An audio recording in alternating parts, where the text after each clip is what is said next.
Assalamualaikum. Good morning, students.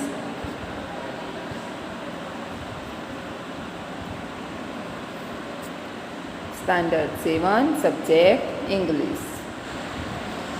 ટોપિકમાં છે unit 1 વિની smile. વિદ્યાર્થીનીઓ, આપણે અત્યાર સુધી પાઠ્યપુસ્તકની એક્ટિવિટી કરીએ છીએ તો અત્યાર સુધીમાં આપણે એક્ટિવિટી 1 to 8 સુધી અભ્યાસ કરી લીધો, બરાબર.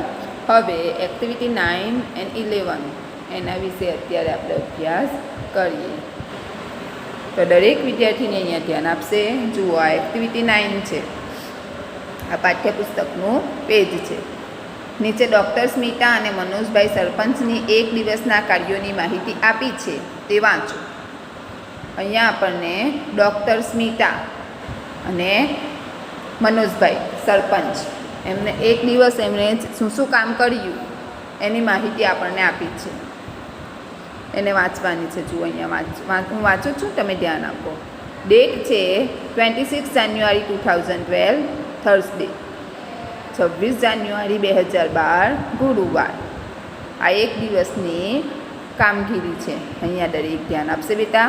જુઓ, ડૉક્ટર સ્મિતાએ એક દિવસે 26 તારીખે શું કામ કર્યું તે હોઇસ્ટેડ ફ્લેગ એટ હાઈસ્કૂલ, હાઈસ્કૂલમાં ધ્વજવંદન કર્યું.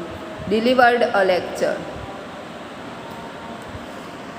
લેક્ચર આપ્યું. ઓપરેટેડ અપોન ધ પેશન્ટ, દર્દીઓનું ઓપરેશન કર્યું.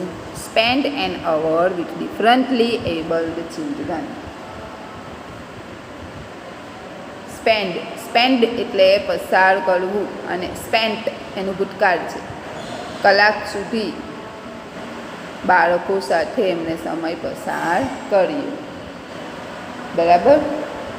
ત્યાર પછી છે મનોજભાઈ સરપંચે શું કામ કર્યું? હોઇસ્ટેડ ફ્લેગ એટ પ્રાઇમરી સ્કૂલ, પ્રાથમિક શાળામાં ધ્વજવંદન કર્યું. ડિસ્ટ્રીબ્યુટેડ સ્વીટની વહેંચણી કરી. ડિસ્ટ્રીબ્યુટ એટલે વહેંચણી કરવી. ઇનોગ્રેટેડ અ ડેરીનું ઉદ્ઘાટન કર્યું. Talked with the head teacher about a school progress, શાળાની પ્રોગ્રેસ એટલે પ્રગતિ વિશે હેડ ટીચર એટલે કે પ્રિન્સિપલ સાથે વાતો કરી કે શાળામાં શું શું પ્રગતિ છે તે. આ બંને આ પ્રમાણે કામ કર્યું છે. હવે અહીંયા જુઓ. Now read the following sentence carefully and fill in the blanks. હવે આપણે એ જે ટેબલ છે એ ટેબલના આધારે અહીંયા આપણે ખાલી જગ્યામાં જવાબ લખવાનો છે. હવે નીચેના વાક્યો ધ્યાનપૂર્વક વાંચો અને ખાલી જગ્યા પૂરો. હવે તમારે અહીંયા જો હું વાંચું છું, ધ્યાન આપવાનું છે. ખાલી જગ્યામાં જવાબ લખવાનો છે. Doctor Smita hoisted the flag at the high school. Doctor સ્મિતાએ હાઈસ્કૂલમાં ધ્વજવંદન કર્યું, ઝંડો ફરકાવ્યો. હોઇસ્ટેડ શું દર્શાવે છે? ભૂતકાળ દર્શાવે છે. હવે આને આપણે પ્રશ્નાર્થ વાક્યમાં ફેરવવાનું છે. ડીડ વડે પ્રશ્ન બનાવવાનો છે. તો અહીંયા હોઇસ્ટેડ છે એટલે ડીડ આવશે. ખ્યાલ આવે છે? અહીંયા ભૂતકાળ દર્શાવે છે એટલે ડીડ આવશે. ડીડ ડૉક્ટર સ્મિતા હોઇસ્ટ, અહીંયા ડીડ આવ્યું એટલે અહીંયા મૂળ ક્રિયાપદ થઈ જશે. આપણે આ અગાઉ પણ શીખી ગયા છે. Did doctor Smita hoist the flag at the high school. ધ્વજવંદન. ડૉક્ટર સ્મિતાએ હાઈસ્કૂલમાં ઝંડો ફરકાવ્યો. જો અહીંયા બતાવ્યું છે હોઇસ્ટેડ, અહીંયા ડીડ આપ્યું, અહીંયા હોઇસ્ટ આપ્યું. હોઇસ્ટેડ હોય તો પછી આપણે ડીડ મૂકવાનું નથી. ડીડ મૂકો ત્યાં આપણે ભૂતકાળનું રૂપ મૂકવાનું નથી. ખ્યાલ આવે છે? હોઇસ્ટેડના બે ભાગ કર્યા, ડીડ અને હોઇસ્ટ. યસ સી ડીડ, એમણે ધ્વજવંદન કર્યું હતું એટલે અહીંયા જવાબ આવશે યસ સી ડીડ. ડીડનો ડી કેપિટલ, ડૉક્ટર સ્મિતાનો ડી કેપિટલ. ત્યાર પછી યસનો વાય કેપિટલ. અહીંયા કોમા આવશે, કોમા એટલે અલ્પવિરામ. અહીંયા અલ્પવિરામ આવશે, અહીંયા ફૂલ સ્ટોપ પૂર્ણવિરામ આવશે. આ પ્રમાણે વ્યવસ્થિત લખશો એટલે પૂરેપૂરો 1 માર્ક્સ મળી જશે. ખ્યાલ આવે છે? જુઓ, એક્ઝામ્પલ પછી આપણે ફર્સ્ટ સેન્ટેન્સ જોઈએ. મનોજભાઈ ડિસ્ટ્રીબ્યુટેડ સ્વીટ્સ. મનોજભાઈએ સ્વીટની વહેંચણી કરી. ડિસ્ટ્રીબ્યુટેડ વહેંચવું. ભૂતકાળ દર્શાવે છે એટલે અહીંયા ડીડ આવશે. Did doctor Smita distribute sweets? Question mark છેલ્લે ભૂલવાનું નથી. પ્રશ્નાર્થ વાક્યમાં હંમેશા ક્વેશ્ચન માર્ક આવે. અહીંયા પૂછે છે, અહીંયા જવાબમાં, અહીંયા પ્રશ્નમાં શું છે? મનોજભાઈ ડિસ્ટ્રીબ્યુટેડ સ્વીટ. મનોજભાઈએ મહેસૂરી કરી ટેબલમાં જોયું, પણ જ્યારે પ્રશ્નાર્થમાં જુઓ ડૉક્ટર સ્મિતા કહે છે તો ડૉક્ટર સ્મિતાએ ડિસ્ટ્રીબ્યુટ કર્યું નથી. તો શું આવશે? No, she didn't. ડીડન્ટ, ના, તેમણે વહેંચ્યું નથી. સ્વીટની વહેંચણી કરી નથી. ખ્યાલ આવે છે? એટલે અહીંયા ડીડન્ટ આવશે. ડીડ નોટનું ટૂંકું રૂપ ડીડન્ટ. અહીંયા ડીડ લખીશું તો ડી સ્મોલ થઈ જશે. વાક્યની શરૂઆતમાં લખીશું તો ડી કેપિટલ રહેશે. બરાબર ધ્યાન આપજો બેટા. જુઓ, ઘણા બધા વાક્યો છે. એક વાક્યમાં ન સમજાય તો બીજામાં જુઓ, પણ દરેકને આ એક્સરસાઇઝમાં સમજાઈ જવું જોઈએ. Doctor Smita operated upon the patient. Doctor સ્મિતાએ પેશન્ટનું, દર્દીનું ઓપરેશન કર્યું, શસ્ત્રક્રિયા કરી. Did she operate upon the patient? Doctor Smita છોકરીનું નામ છે એટલે સી આવ્યું. ઓપરેટેડ ભૂતકાળ દર્શાવે છે એટલે ડીડ લખ્યું. Did she operate upon the patient? Yes, she did. એમણે કર્યું છે. આપણે ટેબલના આધારે જવાબ લખવાના છે. એમણે ઓપરેશન કર્યું છે એટલે યસ આવશે. ખ્યાલ આવે છે? નેક્સ્ટ જુઓ, doctor Smita spent an hour with the differently abled children. Doctor સ્મિતાએ બાળકો સાથે સમય પસાર કર્યો. સ્પેન્ટ ભૂતકાળ દર્શાવે છે. Did Manojbhai spend an hour with the differently abled children? અહીંયા ડૉક્ટર સ્મિતા, પણ જ્યારે પ્રશ્નમાં શું કહે છે? મનોજભાઈ, એટલે શું આવશે? નો આવશે. No, he didn't. અને અહીંયા સ્પેન્ડ છે એટલે સ્પેન્ડ થઈ જશે. ડીડ આવ્યું એટલે. મનોજભાઈ ઇનોગ્રેટેડ અ ડેરી ઇન ધ વિલેજ. મનોજભાઈએ ગામની ડેરીનું ઉદ્ઘાટન કર્યું. Did Manojbhai inaugurate a shop in the village? દુકાનનું ઉદ્ઘાટન કર્યું?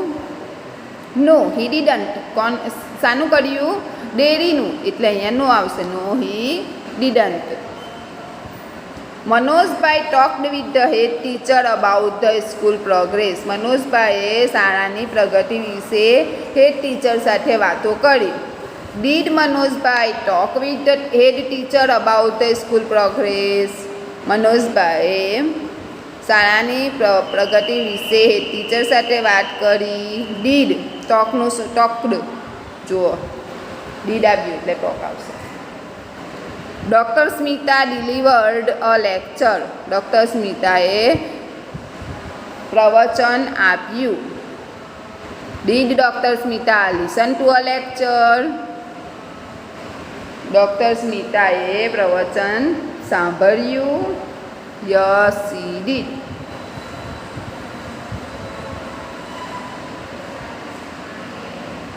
ડૉક્ટર સ્મિતાએ સાંભળ્યું નથી એટલે અહીંયા નો આવશે. No, she didn't. એમણે શું કર્યું છે? લેક્ચર આપ્યું છે એટલે અહીંયા આપણે લખીશું નો, સી ડીડન્ટ. બરાબર. ત્યાર પછી આવશે એક્ટિવિટી 11. એક્ટિવિટી 11માં શું છે? Read the following text. અહીંયા આપણને એક ટેક્સ્ટ આપ્યો છે, એ વાંચો. આ પેરેગ્રાફ વાંચો. હું વાંચું છું, દરેક ધ્યાન આપશે અને ઘરે વાંચન કરવા બેસશે. બરાબર ને? બેસો છો ને? દરેક ઘરે 2-3 લાઈન વાંચન કરશે. Asma lives in Gandhinagar. અસ્મા ગાંધીનગરમાં રહે છે. જુઓ, આ વર્તમાન કાળ દર્શાવે છે. One day her cousin Rizwan came there. એક દિવસ તેનો પિતરાઈ ભાઈ રિઝવાન ત્યાં આવ્યો. She went to the bus station to receive him. તે બસ સ્ટેશન પર તેને લેવા માટે ગઈ. વેન્ટ ગોનું ભૂતકાળ વેન્ટ. They returned home. તેઓ ઘરે પાછા ફર્યા. રિટર્ન પાછા ફરવું. Asma opened the door and અસ્માએ દરવાજો ખોલ્યો અને શું જુએ છે? જુઓ, એ શું જુએ છે? એનું ઘર જે આ પ્રમાણે હતું. બિફોર ધ મંકીઝ એન્ટ્રી, મંકીની એન્ટ્રી પહેલાં આ પ્રમાણે વ્યવસ્થિત ઘર હતું. જો હું ડાયલોગ વાંચું, ખ્યાલ આવશે તમને. અસ્મા સેઝ, રિઝવાન આવો આવો, welcome. Oh, what do I see? અસ્માએ કહ્યું, શું કહે છે કે રિઝવાન આવો આવો, વેલકમ, સ્વાગત કરે છે, મતલબ ઘરમાં બોલાવે છે. કહે છે, અરે હું આ શું જોઈ રહી છું? What is this? આ શું છે? Is this your house Asma? Asma, આ તારું ઘર છે? Yes, unfortunately it is my house. એ કહે છે કે હા, બદનસીબે, કમનસીબે આ મારું ઘર છે. But you can't arrange things like this. પરંતુ અરેન્જ એટલે ગોઠવવું. ત્યારે આ પ્રમાણે વસ્તુઓને ગોઠવવી જોઈએ નહીં. Only a monkey can do it. આ પ્રમાણેનું કામ કોણ કરે? ફક્ત એક મંકી કરી શકે છે. Oh my god, the back door was not closed. Asma શું કહે છે કે અરે હું પાછળનો દરવાજો બંધ કરવાનું ભૂલી ગઈ હતી. I forgot two close it. હું એ દરવાજો બંધ કરવાનું ભૂલી ગઈ હતી. ફોરગોટ એટલે ભૂલી જવું. Oh dear, look there under tree. પેલા વૃક્ષ પર જો. The lucky monkey is eating your potato chips. પેલો નસીબદાર વાંદરો એટલે કે નસીબદાર મંકી આ તારી પોટેટો ચિપ્સ ખાઈ રહ્યો છે. Those chips were for you. એ ચિપ્સ મેં તારા માટે બનાવી હતી, એ તારા માટે હતી. So the monkey is luckier than you. આથી મંકી એ લકીયર દેન યુ આ ડિગ્રી દર્શાવે છે. આપણે જેમ જેમ અભ્યાસક્રમ ચાલશે તેમ શીખીશું કે આપણે ધેન એટલે ના કરતા. મંકી તારા કરતાં નસીબદાર છે કે તારી પોટેટો ચિપ્સ ખાઈ રહ્યો છે. Okay, let's rearrange the room in a civilised way. ચાલો આપણે એને વ્યવસ્થિત રીતે ઓરડાને ફરીથી વ્યવસ્થિત રીતે ગોઠવી દઈએ. Let's do it. હુપ હુપ. ચાલો આપણે એ કામ કરી લઈએ. અને એ લોકો એન્જોયથી આ કામ કરે છે.